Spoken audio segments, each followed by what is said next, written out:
ধর্ষকরা এখনো বেঁচে আছে না? এই আদালতগুলোতে বিচার হয় মানুষের আইন দিয়ে না আল্লাহর আইন দিয়ে? এই কথা বলছেন না কেন? দেশে 54 বছর ধরে চলে কার আইন? কথা বলেন। এ কেমন আইন যে আইন থাকার ফলে আমার ধর্ষিতা বোন কবরে চলে যায় আর ধর্ষক 7-8 মাস পর্যন্ত বেঁচে থাকে? এই আইনের মুখে আমি লাথি মারি। বিভিন্ন কলেজে বিশ্ববিদ্যালয়ে ধর্ষণের সেঞ্চুরি করেছে বাংলাদেশে, এমন ঘটনা ঘটেছে। ওই ধর্ষক আবার ফুলের মালা নিয়ে রাস্তায় হেঁটেছে। এ কেমন আইন যে আইন থাকার ফলে আমার দেশে ধর্ষিতা বোনেরা লাঞ্ছিত হয় আর ধর্ষক ফুলের মালা পায়? এই আইনের মুখে আমি ঝাড়ু নিক্ষেপ করি। এবার নিরপেক্ষ মন মগজ নিয়ে আপনারা জবাব দেন। সব দলমত একদিকে। আমি আগেই বলেছি, দলীয় সংকীর্ণতা মাথায় রেখে যে বক্তা বক্তব্য দেয় আর যে শ্রোতা বক্তব্য শুনে এরা হেদায়াত পায় না। এবার নিরপেক্ষ মন মগজ নিয়ে আপনি আমার কথার জবাব দেন। যদি মানুষের আইনের পরিবর্তে এখানে আল্লাহর আইন থাকতো, জোরে বলেন, ধর্ষক বেঁচে থাকতো? বেঁচে থাকতো? এই দেশে চোরের শাস্তি, চোরের আইন, চোরের বিচার হয় কার আইনে? জোরে বলেন, কার আইনে? মানুষের আইনে ফাঁকফুকর আছে। ওই ফাঁকফুকরে দেখা যায় চোরও জামিন পেয়ে আবারও চুরি করার জায়গায় বসে যায়। এইরকম করেই তো চলছে। আর আল্লাহর আইনে চোরের শাস্তিটা কি? জোরে বলেন। যদি আল্লাহর আইন থাকতো আর চোরকে ধরে এভাবে জনসম্মুখে হাত কেটে ফেলা হতো, এই দেশে কোনো চোর বাটপার আর চুরি করার সাহস হবে না। আমার দেশে কোনো কিছুর অভাব নেই। আমার কথাগুলো যুবকরা ভালো করে শোনো, তরুণরা শোনো, কারণ তোমরাই আগামীর বাংলাদেশ বিনির্মাণের কারিগর।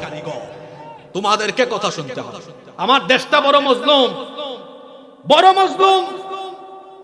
আমার দেশে সম্পদের অভাব নাই। রাজশাহীতে আসলে তো আমার দেশের গোটা দেশের মাটি এত উর্বর, ফসল বীজ বপন করলেই ফসল হয়ে যায়। আমার বাড়ি সিলেটে আছে পাথরের খনি, গ্যাসের খনি, কয়লার খনি। আমি চট্টগ্রামে বসবাস করি, সেখানে আছে সমুদ্র, পোর্ট আছে, আমাদের বন্দর আছে, সেখানে চা বাগানও আছে, সিলেটেও চা বাগান আছে। এত এত সম্পদ আমার দেশে। আমার দেশে সম্পদ যেমন বেশি, আমার দেশে চোর বাটপারও তেমন বেশি। কেন উন্নত হয় না?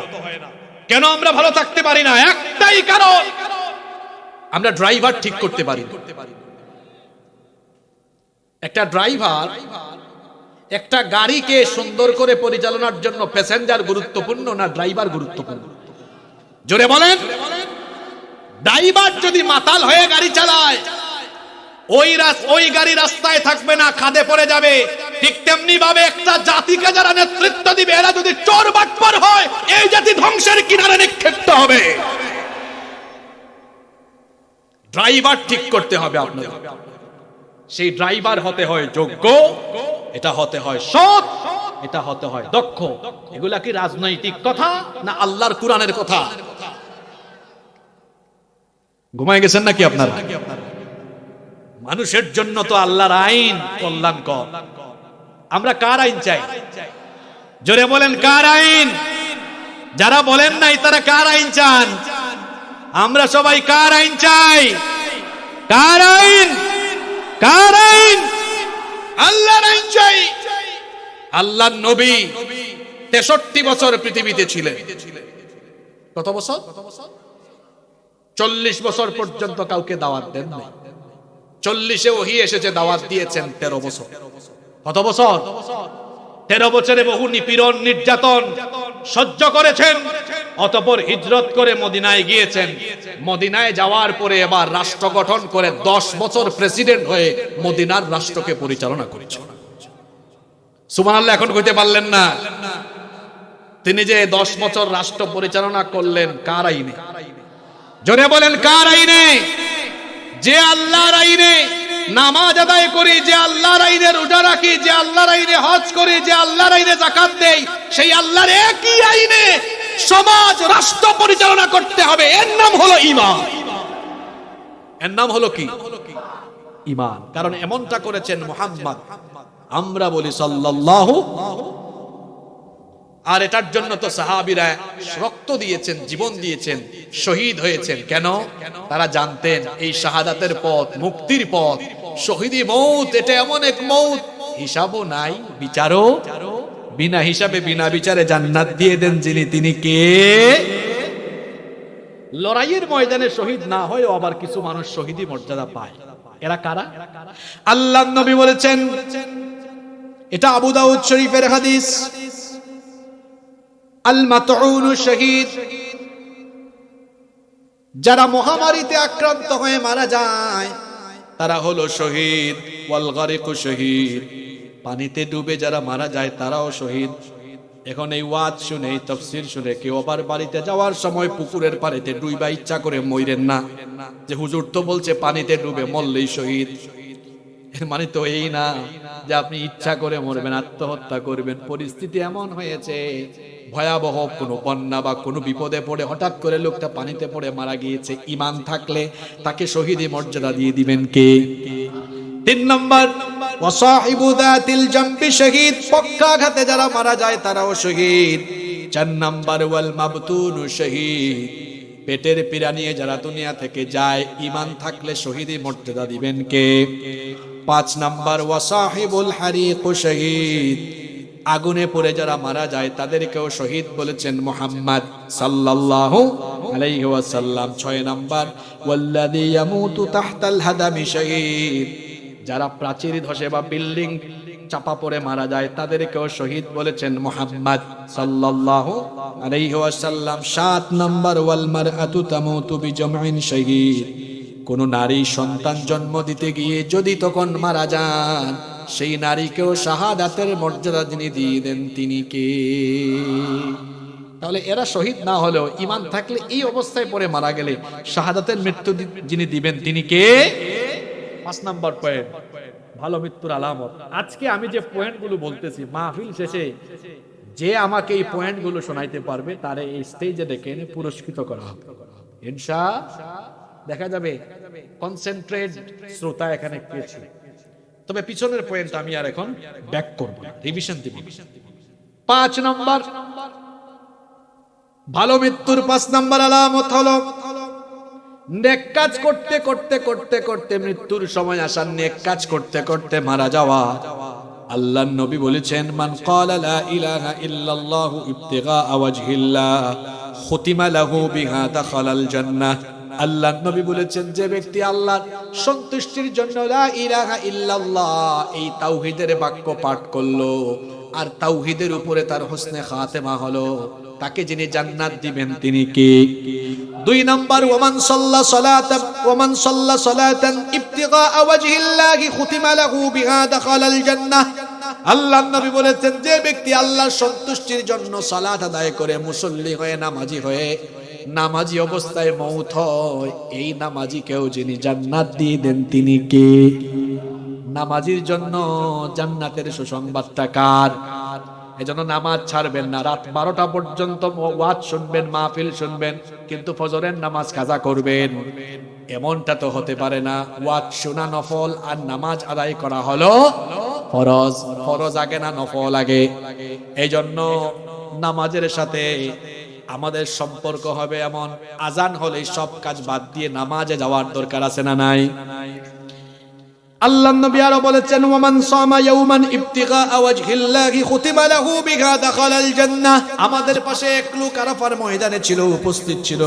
ইদ ওয়াকা আন রাহিলাতিহি ফাওয়াকাসাতহু, সে তার বাহন থেকে পড়ে তার ঘাড় মটকে মৃত্যুবরণ করলো। আল্লাহর নবী বললেন, ইরসিলুহু বিমাইন ওয়া সিদরিন, বড়ই পাতার গরম পানি দিয়ে তাকে গোসল দাও। ওয়াকাফিনুহু ফি থাওবাইন, তার জন্য আলাদা কোনো কাফনের কাপড় কিনে এনো না। হজের মধ্যে ইহরামে কাপড় থাকে, ইহরামের কাপড় থাকে কয় টুকরা, কয় পিস? আল্লাহর নবী বললেন, এই 2 টুকরা দিয়া তার কাফনের ব্যবস্থা করো। ওয়ালা তুহান্নিতুহু ওয়ালা তুখাম্মিরু রাসাহু, তাকে কিন্তু শুধু সুগন্ধি বা আতর লাগায়ও না, এমনকি তার মাথাও ঢাকবা না, মাথা খোলা রাখো। ফা ইন্নাহু ইউবাতু ইয়াউমাল কিয়ামাতি মুলাব্বিয়া, কারণ এই হাজী সাহেব ইসরাফিলের সিংহার ফুৎকারের পরে তালবিয়া পাঠ করতে করতে হাসরের ময়দানে হাজির হবে। এখানে একটা ব্যতিক্রমী বিষয় জানলাম আমরা, যে হাজী সাহেব হজে মারা গেলে ওই ইহরামের কাপড় দিয়ে কি হয়, কাফন হয়, আর মুখ ঢাকা যায় না। বলেছেন মুহাম্মদ সাল্লাল্লাহু। 7 নাম্বার ভালো মৃত্যুর 7 নাম্বার আলামত হলো মৃত্যুর সময় কালিমা নসিব হওয়া। মৃত্যুর সময় কালেমাটা মুখ থেকে বের হওয়া এটা এত সহজ বিষয় নয়। বহু মানুষ আছে মরণের সময় আরেকজন কালেমা শুনাইলো মুখ দিয়া বাইর হয় না। কালেমা কেবলমাত্র তার নসিব হবে যে কালেমার উপর টিকে থেকে জীবন যাপন করেছে। লা ইলাহা ইল্লাল্লাহ এটা মানে কি? আল্লাহ ছাড়া যেমন কোনো মাবুদ নাই, আল্লাহ ছাড়া তেমনি ভাবে কোনো আইনদাতা বিধানদাতাও, এভাবে আল্লাহর আইনের ভিত্তিতে তারা জীবন পরিচালনা করেছে। মান কানা আখিরি কালামিহি লা ইলাহা ইল্লাল্লাহ দাখালাল জান্নাহ, যার শেষ কালেমা হবে লা ইলাহা ইল্লাল্লাহ তার ঠিকানা হবে আল্লাহর জান্নাত। সুবহানাল্লাহ। মনে রাখবেন, সারা জীবন ইমানের পথে টিকে থাকলেন, আর যদি শেষটা ইমানের উপরে না হয় তাহলে কিন্তু আপনার জন্য মুসিবত। কারণ শেষটা অর্থাৎ মৃত্যুটা হোসনে খাতেমার উপর হওয়া এটাই হলো সৌভাগ্য। এক ব্যক্তি সারা জীবন গুনাহ করলো কিন্তু অনুশোচনা বোধ আর অনুতপ্ততার সাথে যদি মরণের আগে তার তওবার মাধ্যমে ভালো পথে ফিরে আসে, শেষটা ভালো হওয়ার কারণে তাকে মাফ করে দিবেন কে? আর আবার পক্ষান্তরে যদি আরেক ব্যক্তি সারা জীবন ভালো কাজ করে মৃত্যুর সময় অপরাধ করে মারা যায়। এই যে যুবকরা আমার দিকে তাকাও, এই যে ওয়াজ শুনলা, ভালো কাজ করছো 2 ঘন্টা, এখন বাড়িতে গেলা, একটু আগে ওয়াজ শুনছো, ভালোই কামটা করছো, ঘুমানোর টাইমে ভাবলা যাই একটু ইউটিউব শরীফে দেখি কিছু আছে কিনা, গুগল শরীফে দেখা আরম্ভ করলা আশেপাশে কিছু, তারপরে তোমার গার্লফ্রেন্ডকে একটা কল দিলা, অথবা মেসেঞ্জারে গিয়ে মেয়েদেরকে খুচাকুচি করলা, খুচাকুচি কইরা কইরা ঘুমাইলা, এই ঘুমের মধ্যে মারা গেলা। রাসূল কি বলেছেন?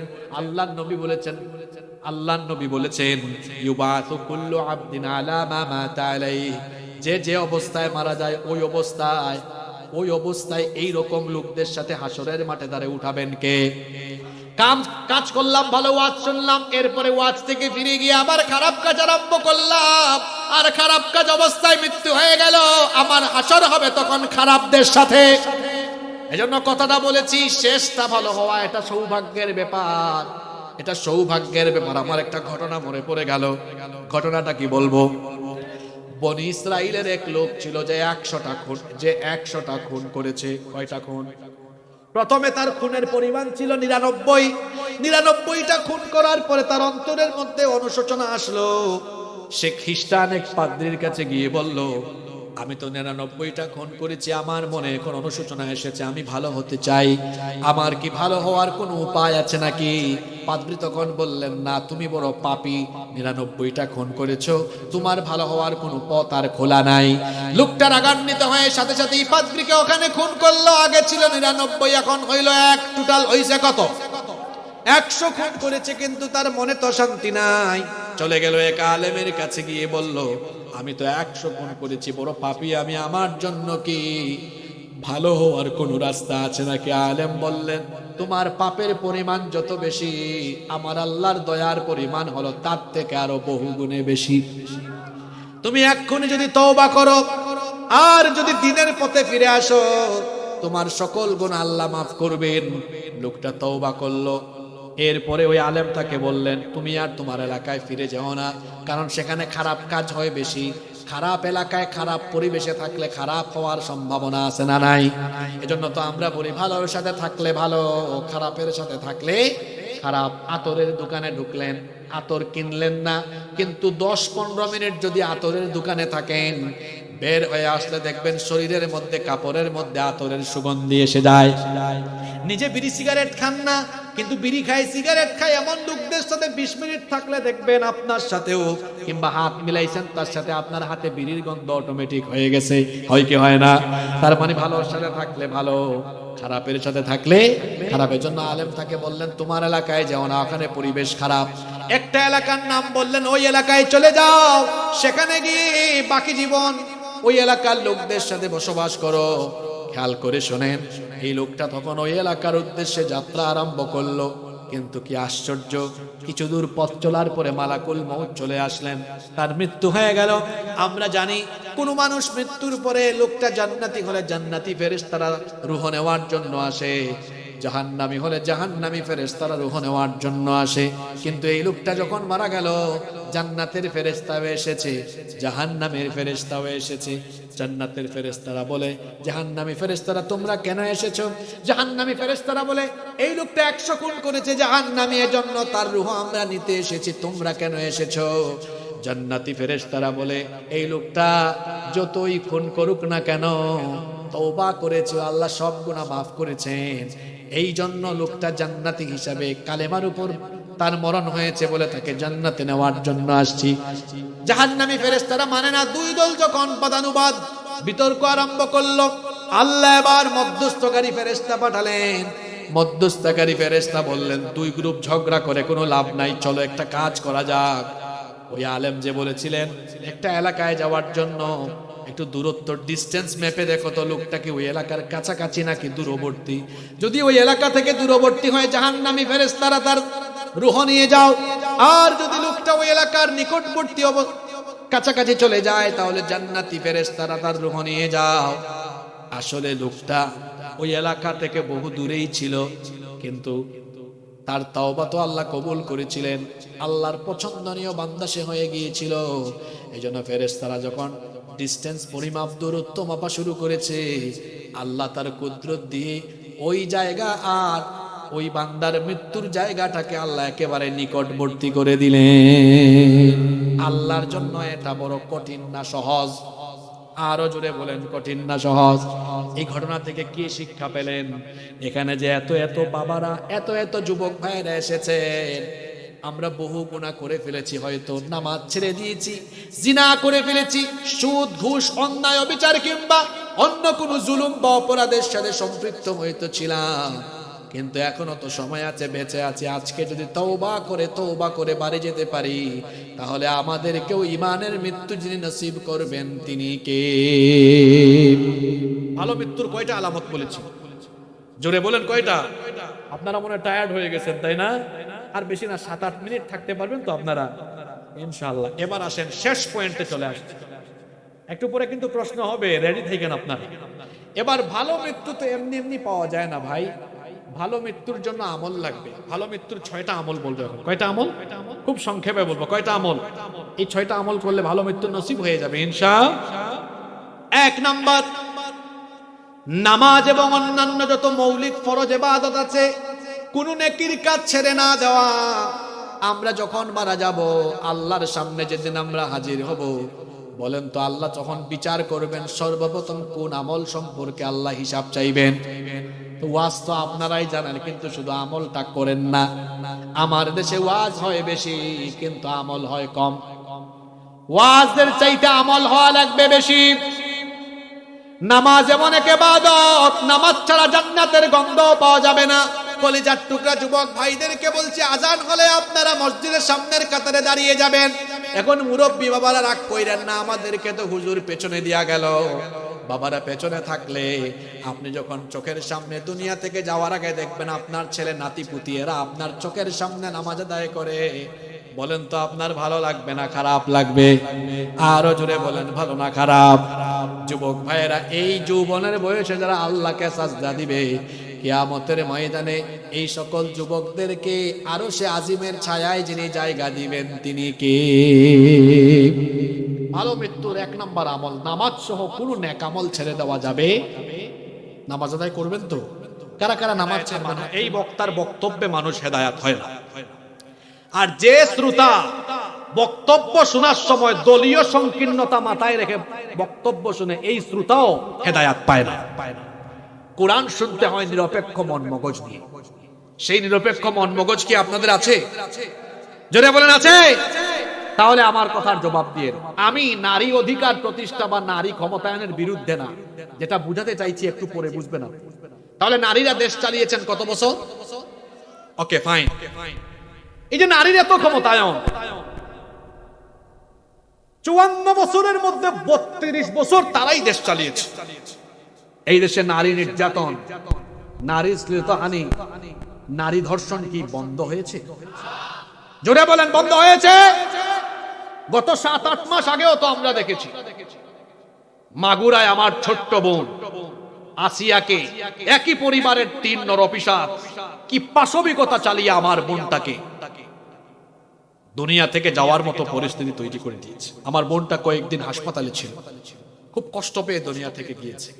পুরুষ মানুষের মতো জবাব দেন, বলেন আসিয়া কবরে চলে গেছে, আসিয়ার ধর্ষকরা এখনো বেঁচে আছে না?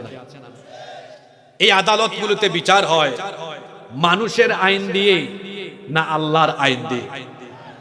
এই কথা বলছেন না কেন? দেশে 54 বছর ধরে চলে কার আইন? কথা বলেন। এ কেমন আইন যে আইন থাকার ফলে আমার ধর্ষিতা বোন কবরে চলে যায় আর ধর্ষক 7-8 মাস পর্যন্ত বেঁচে থাকে? এই আইনের মুখে আমি লাথি মারি। বিভিন্ন কলেজে বিশ্ববিদ্যালয়ে ধর্ষণের সেঞ্চুরি করেছে বাংলাদেশে, এমন ঘটনা ঘটেছে। ওই ধর্ষক আবার ফুলের মালা দিয়ে রাস্তায় হেঁটেছে। এ কেমন আইন যে আইন থাকার ফলে আমার দেশে ধর্ষিতা বোনেরা লাঞ্ছিত হয় আর ধর্ষক ফুলের মালা পায়? এই আইনের মুখে আমি ঝাড়ু নিক্ষেপ করি। এবার নিরপেক্ষ মন মগজ নিয়ে আপনারা জবাব দেন। সব দলমত একদিকে। আমি আগেই বলেছি, দলীয় সংকীর্ণতা মাথায় রেখে যে বক্তা বক্তব্য দেয় আর যে শ্রোতা বক্তব্য শুনে এরা হেদায়াত পায় না। এবার নিরপেক্ষ মন মগজ নিয়ে আপনি আমার কথার জবাব দেন। যদি মানুষের আইনের পরিবর্তে এখানে আল্লাহর আইন থাকতো, জোরে বলেন, ধর্ষক বেঁচে থাকতো? বেঁচে থাকতো? এই দেশে চুরের শাস্তি, চুরের আইন, চুরের বিচার হয় কার আইনে? জোরে বলেন, কার আইনে? মানুষের আইনে ফাঁকফুকর আছে। ওই ফাঁকফুকরে দেখা যায় চোরও জামিন পেয়ে আবারও চুরি করার জায়গায় বসে যায়। এইরকম করেই তো চলছে। আর আল্লাহর আইনে চোরের শাস্তিটা কি? জোরে বলেন।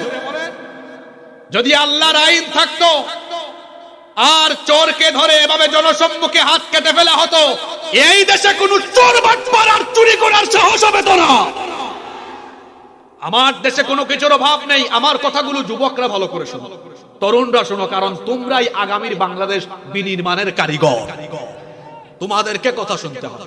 আমার দেশটা বড় মজলুম, বড় মজলুম। আমার দেশে সম্পদের অভাব নাই। রাজশাহীতে আসলে তো আমার আমার দেশের গোটা দেশের মাটি এত উর্বর, ফসল বীজ বপন করলেই ফসল হয়ে যায়। আমার বাড়ি সিলেটে আছে পাথরের খনি, গ্যাসের খনি, কয়লার খনি। আমি চট্টগ্রামে বসবাস করি, সেখানে আছে সমুদ্র, পোর্ট আছে, আমাদের বন্দর আছে, সেখানে চা বাগানও আছে, সিলেটেও চা বাগান আছে। এত এত সম্পদ আমার দেশে।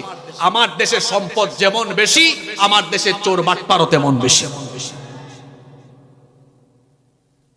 কেন উন্নত হয় না?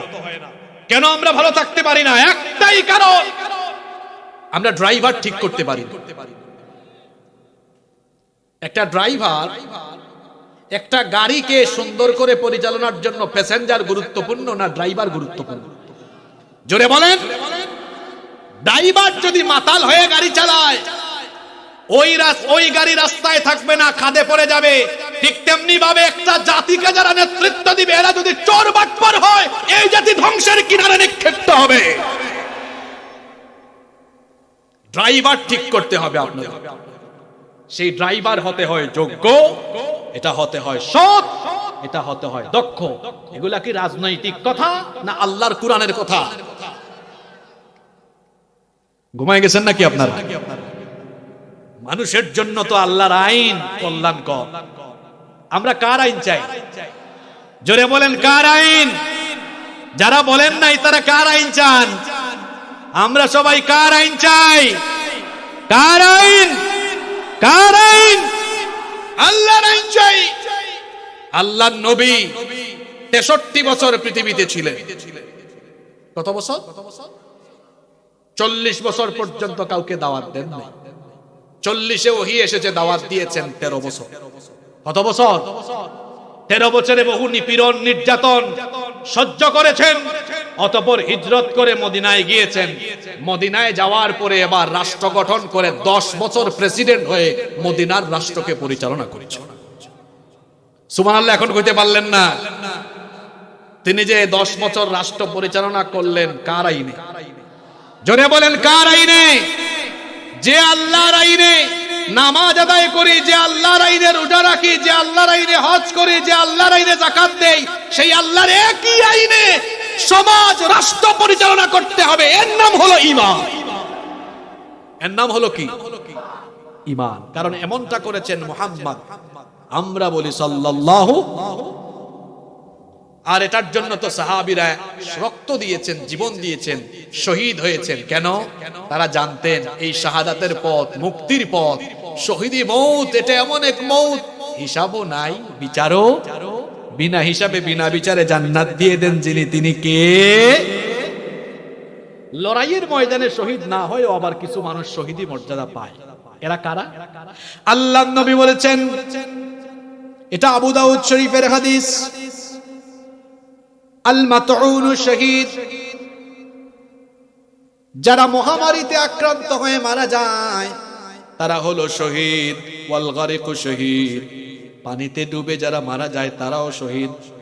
এখন এই ওয়াজ শুনে, এই তাফসীর শুনে কেউ আবার বাড়িতে যাওয়ার সময় পুকুরের পানিতে ডুইবা ইচ্ছা করে মইরেন না, যে হুজুর তো বলছে পানিতে ডুবে মরলেই শহীদ। এর মানে তো এই না যে আপনি ইচ্ছা করে মরবেন, আত্মহত্যা করবেন। পরিস্থিতি এমন হয়েছে, ভয়াবহ কোনো বন্যা বা কোনো বিপদে পড়ে হঠাৎ করে লোকটা পানিতে পড়ে মারা গিয়েছে, ঈমান থাকলে তাকে শহীদি মর্যাদা দিয়ে দিবেন কে? 3 নম্বর, ওয়াসাহিবু যাতিল জামবি শহীদ, পক্ষাঘাতে যারা মারা যায় তারাও শহীদ। 4 নম্বর, ওয়াল মাবতুনু শহীদ, পেটের পীড়া নিয়ে যারা দুনিয়া থেকে যায়, ঈমান থাকলে শহীদি মর্যাদা দিবেন কে? 5 নম্বর, ওয়াসাহিবুল হারিকু শহীদ, আগুনে পড়ে যারা মারা যায় তাদেরকেও শহীদ বলেছেন মুহাম্মদ সাল্লাল্লাহু আলাইহি ওয়াসাল্লাম। 6 নম্বর, ওয়াল্লাযী ইয়ামুতু তাহতাল হাদামি শহীদ, যারা প্রাচীর ধসে বা বিল্ডিং চাপা পড়ে মারা যায় তাদেরকেও শহীদ বলেছেন মুহাম্মদ সাল্লাল্লাহু আলাইহি ওয়াসাল্লাম। 7 নম্বর, ওয়াল মারআতু তামুতু বিজামইন শহীদ, কোন নারী সন্তান জন্ম দিতে গিয়ে যদি তখন মারা যান, সেই নারীকেও শাহাদাতের মর্যাদা যিনি দিয়ে দেন তিনি কে? তাহলে এরা শহীদ না হলেও ঈমান থাকলে এই অবস্থায় পড়ে মারা গেলে শাহাদাতের মৃত্যু যিনি দিবেন তিনি কে? 5 নম্বর পয়েন্ট, ভালো মৃত্যুর আলামত। আজকে আমি যে পয়েন্টগুলো বলতেছি, মাহফিল শেষে যে আমাকে এই পয়েন্টগুলো শোনাইতে পারবে তারে এই স্টেজে ডেকে এনে পুরস্কৃত করা হবে ইনশাআল্লাহ। দেখা যাবে কনসেন্ট্রেট শ্রোতা এখানে পেয়েছি। তবে পিছনের পয়েন্ট আমি আর এখন ব্যাক করব, রিভিশন দিব। 5 নম্বর, ভালো মৃত্যুর 5 নম্বর আলামত হলো নেক কাজ করতে করতে করতে করতে মৃত্যুর সময় আসা, নেক কাজ করতে করতে মারা যাওয়া। আল্লাহর নবী বলেছেন, মান ক্বালা লা ইলাহা ইল্লাল্লাহু ইবতিগা ওয়াজহিল্লাহ খুতিমা লাহু বিহা দাখালাল জান্নাহ। আল্লাহর নবী বলেছেন, যে ব্যক্তি আল্লাহর সন্তুষ্টির জন্য লা ইলাহা ইল্লাল্লাহ এই তাওহীদের বাক্য পাঠ করলো আর তাওহীদের উপরে তার হোসনে খাতেমা হলো, তাকে যিনি জান্নাত দিবেন তিনি কে? 2 নম্বর, ওমান সাল্লা সালাতান ইবতিগা ওয়াজহিল্লাহি খুতিমা লাহু বিহা দাখালাল জান্নাহ। আল্লাহর নবী বলেছেন, যে ব্যক্তি আল্লাহর সন্তুষ্টির জন্য সালাত আদায় করে, মুসল্লি হয়ে, নামাজি হয়ে, নামাজি অবস্থায় মওত হয়, এই নামাজিকেও যিনি জান্নাত দিয়ে দেন তিনি কে? নামাজির জন্য জান্নাতের সুসংবাদটা কার? এজন্য নামাজ ছাড়বেন না। রাত 12টা পর্যন্ত ওয়াজ শুনবেন, মাহফিল শুনবেন, কিন্তু ফজরের নামাজ কাজা করবেন, এমনটা তো হতে পারে না। ওয়াজ শোনা নফল আর নামাজ আদায় করা হলো ফরজ। ফরজ আগে না নফল আগে? এইজন্য নামাজের সাথে আমাদের সম্পর্ক হবে এমন, আজান হলেই সব কাজ বাদ দিয়ে নামাজে যাওয়ার দরকার আছে না নাই? আল্লাহর নবী আরো বলেছেন, ওয়ামান সামা ইয়াওমান ইবতিগা ওয়াজহিল্লাহি খুতিমা লাহু বিহা দাখালাল জান্নাহ। আমাদের পাশে এক লোক আরাফার ময়দানে ছিল, উপস্থিত ছিল। ইদ ওয়াকা আন রাহিলাতিহি ফাওয়াকাসাতহু, সে তার বাহন থেকে পড়ে তার ঘাড় মটকে মৃত্যুবরণ করলো। আল্লাহর নবী বললেন, ইরসিলুহু বিমাইন ওয়া সিদরিন, বড়ই পাতার গরম পানি দিয়ে তাকে গোসল দাও। ওয়া কাফিনুহু ফি থাওবাইন, তার জন্য আলাদা কোনো কাফনের কাপড় কিনে এনো না। হজের মধ্যে ইহরামে কাপড় থাকে, ইহরামের কাপড় থাকে কয় টুকরা, কয় পিস? আল্লাহর নবী বললেন এই 2 টুকরা দিয়ে তার কাফনের ব্যবস্থা করো। ওয়ালা তুহান্নিতুহু ওয়ালা তুখাম্মিরু রাসাহু, তাকে কিন্তু শুধু সুগন্ধি বা আতর লাগায়ও না, এমনকি তার মাথাও ঢাকবা না, মাথা খোলা রাখো। ফা ইন্নাহু ইউবাতু ইয়াউমাল কিয়ামাতি মুলাব্বিয়া, কারণ এই হাজী সাহেব ইসরাফিলের সিঙ্গার ফুৎকারের পরে তালবিয়া পাঠ করতে করতে হাসরের ময়দানে হাজির হবে। এখানে একটা ব্যতিক্রমী বিষয় জানলাম আমরা, যে হাজী সাহেব হজে মারা গেলে ওই ইহরামের কাপড় দিয়ে কি হয়? কাফন হয়, আর মুখ ঢাকা যায় না। বলেছেন মুহাম্মদ সাল্লাল্লাহু। 7 নাম্বার ভালো মৃত্যুর 7 নাম্বার আলামত হলো মৃত্যুর সময় কালিমা নসিব হওয়া। মৃত্যুর সময় কালেমাটা মুখ থেকে বের হওয়া, এটা এত সহজ বিষয় নয়। বহু মানুষ আছে মরণের সময় আরেকজন কালেমা শুনাইলো মুখ দিয়া বাইর হয় না। কালেমা কেবলমাত্র তার নসিব হবে যে কালেমার উপর টিকে থেকে জীবন যাপন করেছে। লা ইলাহা ইল্লাল্লাহ, এটা মানে কি? আল্লাহ ছাড়া যেমন কোনো মাবুদ নাই, আল্লাহ ছাড়া তেমনি ভাবে কোনো আইনদাতা বিধানদাতাও, এভাবে আল্লাহর আইনের ভিত্তিতে তারা জীবন পরিচালনা করেছে। মান কানা আখিরি কালামিহি লা ইলাহা ইল্লাল্লাহ দাখালাল জান্নাহ, যার শেষ কালেমা হবে লা ইলাহা ইল্লাল্লাহ, তার ঠিকানা হবে আল্লাহর জান্নাত। সুবহানাল্লাহ। মনে রাখবেন, সারা জীবন ইমানের পথে টিকে থাকলেন, আর যদি শেষটা ইমানের উপরে না হয় তাহলে কিন্তু আপনার জন্য মুসিবত। কারণ শেষটা অর্থাৎ মৃত্যুটা হোসনে খাতেমার উপর হওয়া, এটাই হলো সৌভাগ্য। এক ব্যক্তি সারা জীবন গুনাহ করলো, কিন্তু অনুশোচনাবোধ আর অনুতপ্ততার সাথে যদি মরণের আগে তার তওবার মাধ্যমে ভালো পথে ফিরে আসে, শেষটা ভালো হওয়ার কারণে তাকে মাফ করে দিবেন কে?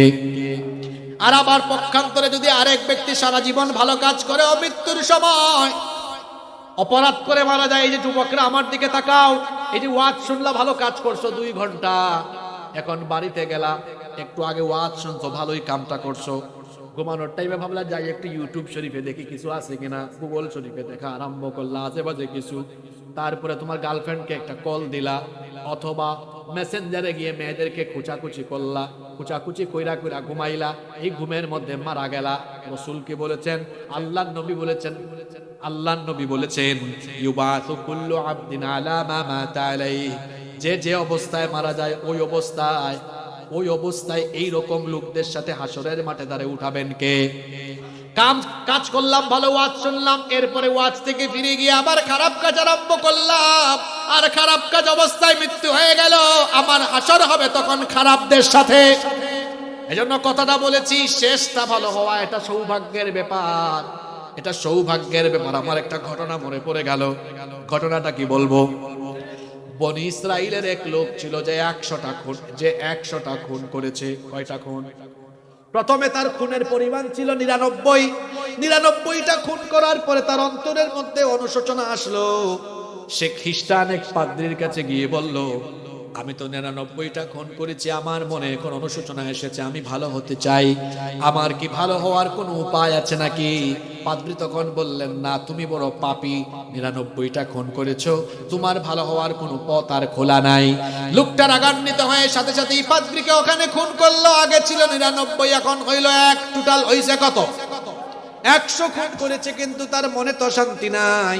চলে গেল এক আলেমের কাছে গিয়ে বলল, আমি তো 100 খুন করেছি, বড় পাপী আমি, আমার জন্য কি ভালো হওয়ার কোনো রাস্তা আছে নাকি? আলেম বললেন, তোমার পাপের পরিমাণ যত বেশি, আমার আল্লাহর দয়ার পরিমাণ হলো তার থেকে আরো বহু গুণে বেশি। তুমি এক্ষুনি যদি তওবা করো আর যদি দ্বীনের পথে ফিরে আসো, তোমার সকল গুনাহ আল্লাহ মাফ করবেন। লোকটা তওবা করলো। এরপরে ওই আলেম তাকে বললেন, তুমি আর তোমার এলাকায় ফিরে যেও না, কারণ সেখানে খারাপ কাজ হয় বেশি। খারাপ এলাকায় খারাপ পরিবেশে থাকলে খারাপ হওয়ার সম্ভাবনা আছে না নাই? এজন্য তো আমরা বলি, ভালোর সাথে থাকলে ভালো, খারাপের সাথে থাকলে খারাপ। আতরের দোকানে ঢুকলেন, আতর কিনলেন না, কিন্তু 10-15 মিনিট যদি আতরের দোকানে থাকেন, বের হয়ে আসলে দেখবেন শরীরের মধ্যে কাপড়ের মধ্যে আতরের সুগন্ধি এসে যায়। নিজে বিড়ি সিগারেট খান না, কিন্তু বিড়ি খায় সিগারেট খায় এমন লোকদের সাথে 20 মিনিট থাকলে দেখবেন আপনার সাথেও, কিংবা হাত মিলাইছেন তার সাথে, আপনার হাতে বিড়ির গন্ধ অটোমেটিক হয়ে গেছে। হয় কি হয় না? তার মানে ভালোর সাথে থাকলে ভালো, খারাপের সাথে থাকলে খারাপের জন্য আলেম তাকে বললেন তোমার এলাকায় যাও না, ওখানে পরিবেশ খারাপ। একটা এলাকার নাম বললেন, ওই এলাকায় চলে যাও, সেখানে গিয়ে বাকি জীবন ওই এলাকার লোকদের সাথে বসবাস করো। খেয়াল করে শোনেন, এই লোকটা তখন ওই এলাকার উদ্দেশ্যে যাত্রা আরম্ভ করলো।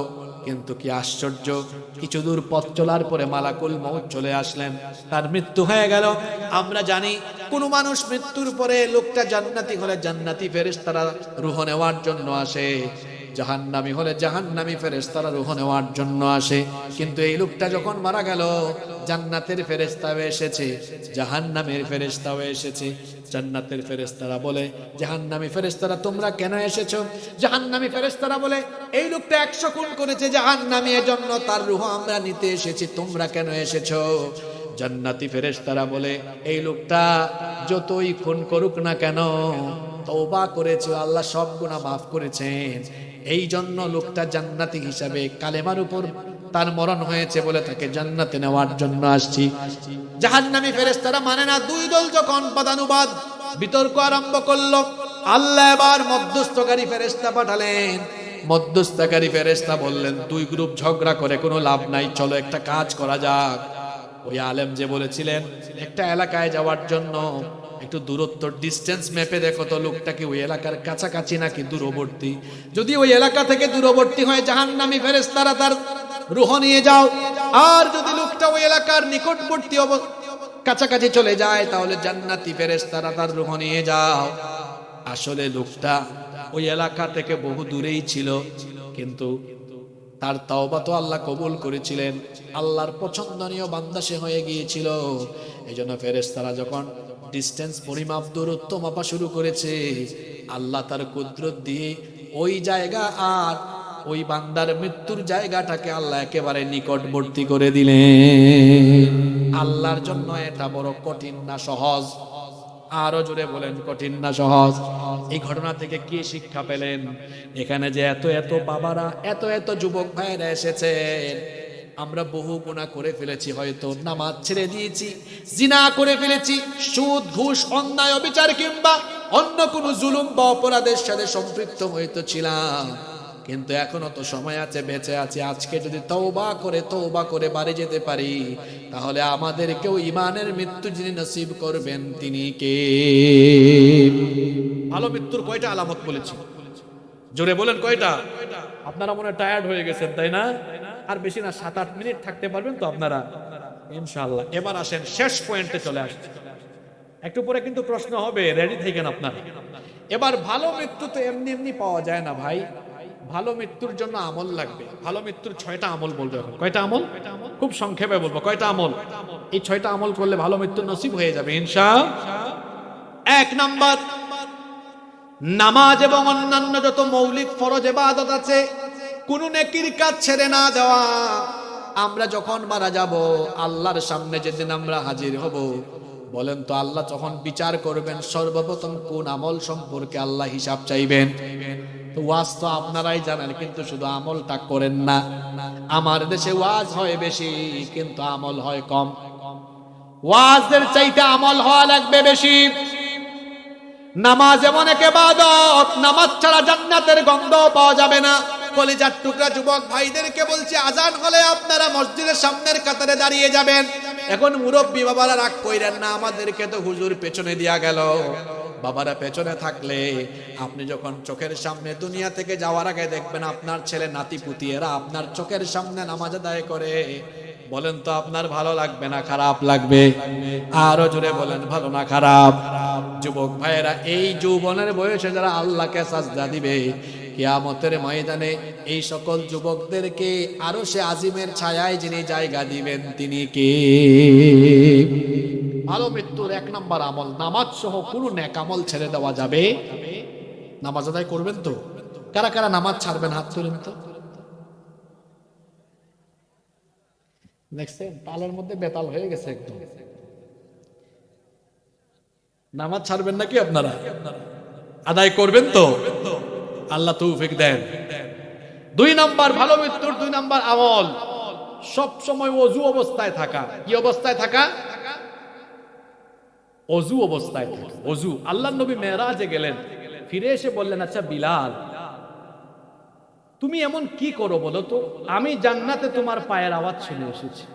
সুবহানাল্লাহ বাড়ি গিয়ে বলিয়ে, জান্নাতে তোমার কি শুনে এসেছি? জোরে বলেন, কি সোজা কথা। রাসূল বলছেন, বিলাল, আমি জান্নাতে তোমার পায়ের আওয়াজ শুনে এসেছি। আল্লাহু আকবার। কি করো তুমি বলো তো আমাকে, কি করো তুমি? বিলাল বললেন, নবী আপনি সবই জানেন আমি যা করি, কিন্তু একটা আমল আমি কখনো ছাড়ি না। রাসূল বললেন, সেটা কি? বিলাল রাদিয়াল্লাহু আনহু বললেন, আমার যখনই ওযু চলে যায় সাথে সাথে ওযু করি, ওযু গেলেই ওযু করি, সব সময় ওযু অবস্থায় থাকি, আর ওযু করেই আমি ওযুর গুরুত্বের জন্য 2 রাকাত নামাজ আদায় করি। সুবহানাল্লাহ। নবীজি বললেন, বিলাল তুমি আমল কখনো ছেড়ে দিও না, এই আমল তোমাকে এমন জায়গায় পৌঁছে দিয়েছে যে আমি রাসূল নিজে জান্নাতে তোমার পায়ের আওয়াজ শুনে এসেছি। এটা তো বলছেন বিলালের জন্য সুবহানাল্লাহ, এবার নিজের জন্য সুবহানাল্লাহ পড়বেন না? শুনেন, এবার নিজের জন্য সুবহানাল্লাহ পড়ার আগে এই হাদিসটা শুনেন, মনোযোগ আছে তো?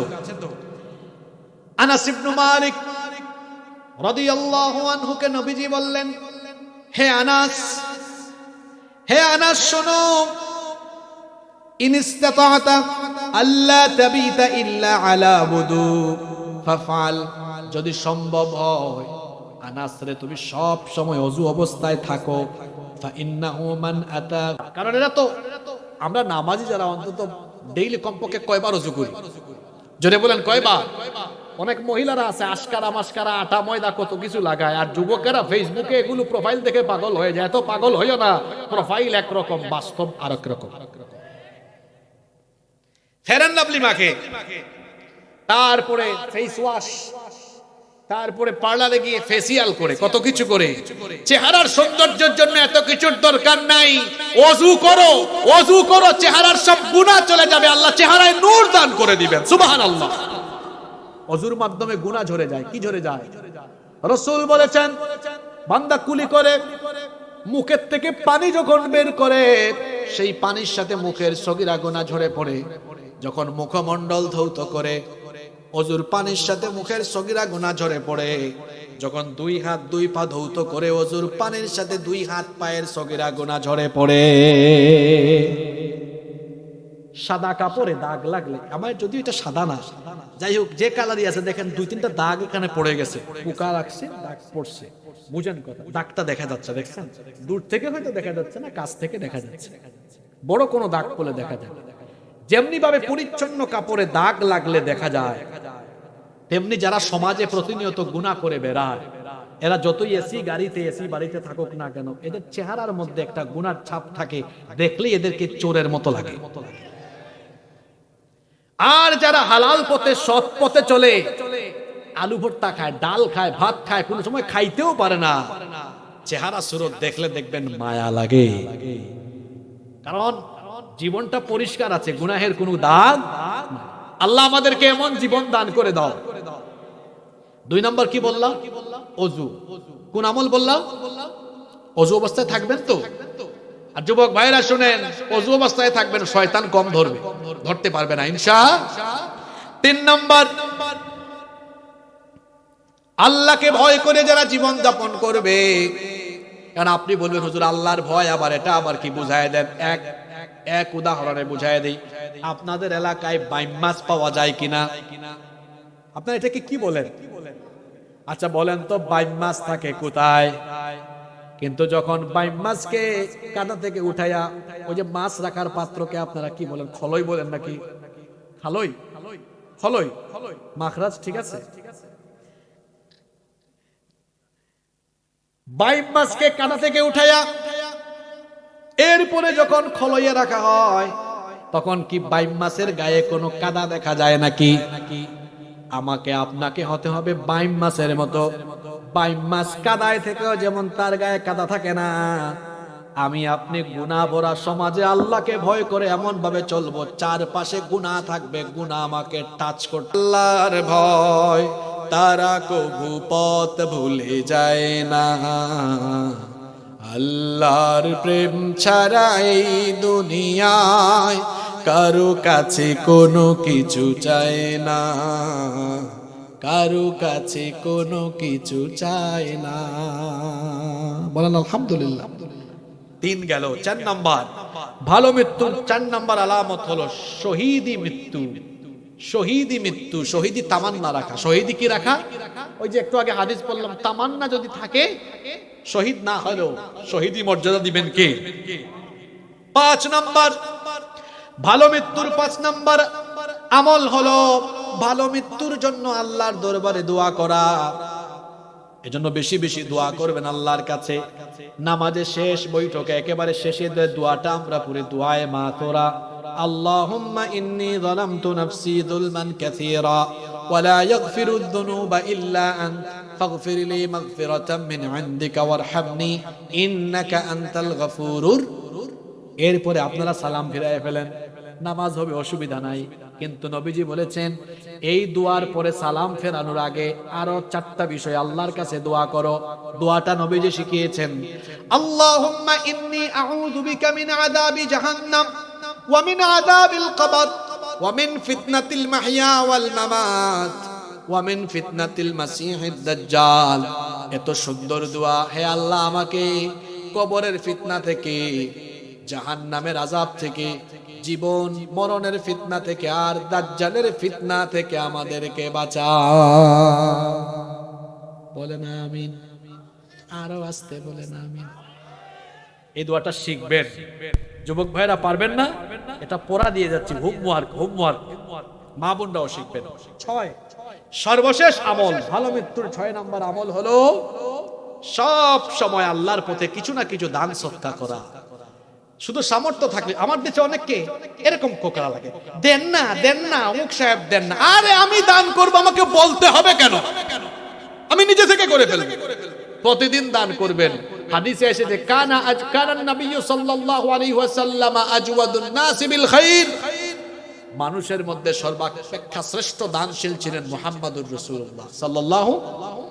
আল্লাহ নবী বলেছেন আস-সাদাকাতু তাদফাউ মিতাতাসসু।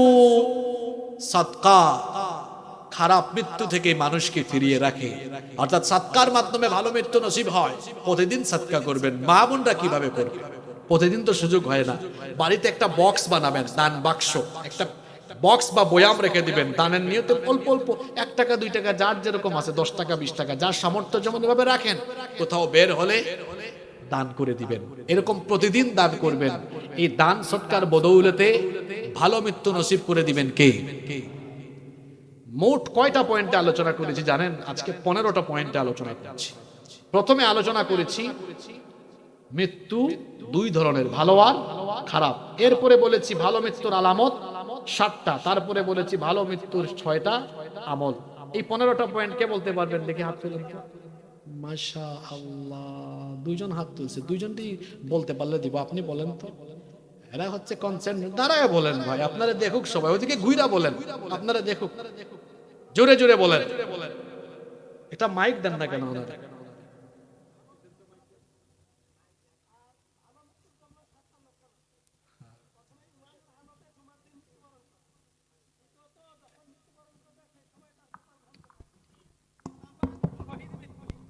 চার নাম্বার নামাজ অবস্থায় মৃত্যুবরণ করা। 5 নাম্বার রোজা রাখা অবস্থায় মৃত্যুবরণ করা। 6 নাম্বার হজ আদায়ের সময় মৃত্যুবরণ করা। 7 নাম্বার কালেমার হালতে মৃত্যুবরণ করা। আপনার 6টা পয়েন্ট হয়েছে, আরো একটা বাকি আছে। ওটা প্রথম পয়েন্টটা বাদ দিয়েছেন ভয়ের কারণে। ইমানদাররা যখন মৃত্যুবরণ করবে তখন এটা হচ্ছে যে ইমানদারের জন্য দুনিয়া হচ্ছে আপনার বুঝছি, মানে বিপদ মুসিবত থাকবে অনেক বেশি। আলহামদুলিল্লাহ, মারহাবা বলেন। এরা হচ্ছে অ্যাপ্রোপ্রিয়েট শ্রোতা, মাহফিল রিয়েল শ্রোতা। বুঝছেন? এবার বলেন তো দেখি, শেষে যে 6টা আমল বলছি, ভালো মৃত্যুর 6টা আমল। ভালো মৃত্যুর 6টা আমল হচ্ছে নামাজ পড়তে হবে, দ্বিতীয় অজু করতে হবে, 3 নাম্বার অজু অবস্থায় থাকবে, পড়তে হবে না, নামাজি হতে হবে, ওযু অবস্থায় সব সময় থাকতে হবে। তারপরে বলেন, অসুবিধা নেই, বলেন বলেন, ভয় পাই না, বলেন, আপনাকে সহযোগিতা করব, বলেন। শহীদী অবস্থায় মৃত্যুবরণ করতে হবে, আর ভালো মৃত্যুর আশা করতে হবে। আর লাস্টেরটা আপনি মানুষ ভিতরে আল্লাহর ভয় থাকতে হবে। মানে হাসতে আর লাস্টেরটা একেবারে দানশীল, সবসময় দান সৎকার দাঁড়াইতে করতে পারেন হবে। না, উনি দাঁড়াই এত ধাক্কায় ধাক্কায় বলেই ফেলতে সবগুলো। আলহামদুলিল্লাহ। আপনি সামনে আসেন, স্টেজে চলে আসেন। ওই ভাই দেখি, বলেন তো দেখি আপনি। মাশাআল্লাহ, আসেন, আপনি সামনে আসেন।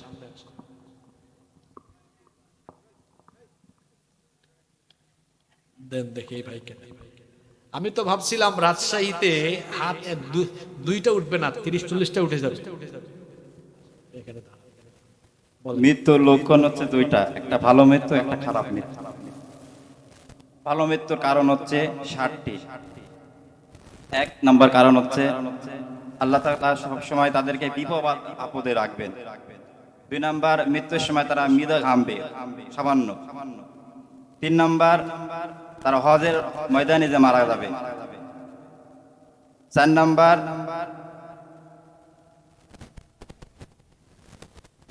নামাজে মারা যাবে, তারপরে রোজাতে মারা যাবে, এবং তারা দান করা অবস্থায় মারা যাবে। 5 নম্বর, শহীদী মৃত্যুবরণ করবে। 6 নম্বর,